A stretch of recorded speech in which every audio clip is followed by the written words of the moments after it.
Lorsqu'un agent du CROUS ne fait pas sa mission convenablement, la commission sociale s'y rend pour lui dire: monsieur, nous ne voulons pas que vous menacez l'intégrité de l'étudiant. Mais nous sommes allés, comme on le dit précisément, pour discuter avec lui, pour lui dire réellement que nous ne voulions pas que vous menacez l'intégrité de l'étudiant. Parce que nous, notre mission principale, c'est de défendre cette intégrité de l'étudiant pour qu'il puisse avoir une condition apaisée dans un campus social où nous tous savons que les conditions ne sont pas réunies pour performer sur le plan pédagogique. Mais comme nous sommes allés, en discutant avec lui, qu'est-ce qu'il a fait? Il y a eu une altercation et il nous a sorti une matraque. Donc lorsqu'il a sorti une matraque envers les délégués de la commission sociale, qu'est-ce que les délégués ont fait? Ils ont fait une riposte. Et ce qui est une réaction naturelle. Parce qu'une personne ne peut pas être dans un campus, sortir une arme blanche envers des représentants d'étudiants et que ces représentants d'étudiants ne réagissent pas. Mais à notre grande surprise, on s'est retrouvé à ce qu'ils sont empressés de pouvoir se rendre au niveau des médias, faire une campagne de désinformation, faire de la manipulation, se victimiser, oubliant tous ces étudiants aujourd'hui qui sont dans le campus, qui sont victimes de ces actes irrespectueux, ces actes inhumains qu'il fait envers ces étudiants.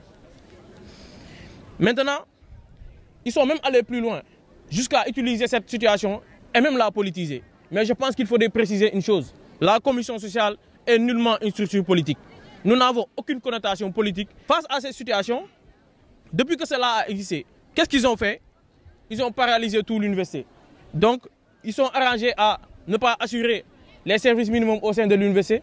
Et jusqu'à présent, on a vu que la commission sociale, étant une structure très responsable, étant une structure qui se soucie réellement du bien-être de l'université, mais surtout une structure qui est très responsable dans sa démarche, qu'est-ce qu'elle a fait? Elle n'a posé aucun acte dans le but naturellement de pouvoir stopper les activités sur le plan pédagogique, mais sur le plan social au sein de l'université. Nous n'avons posé aucun acte.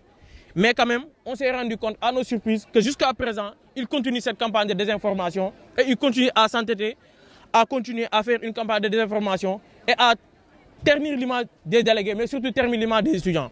Mais je vais vous dire une chose, c'est que ces pratiques en réalité ne sont pas aujourd'hui des pratiques nouvelles. Nous ne pouvons nullement tolérer que ces gens soient constamment en contact avec les étudiants. Et pour préciser une chose, nous n'allons nullement faire de concessions sur ça. Ces gens n'ont pas leur place à l'université.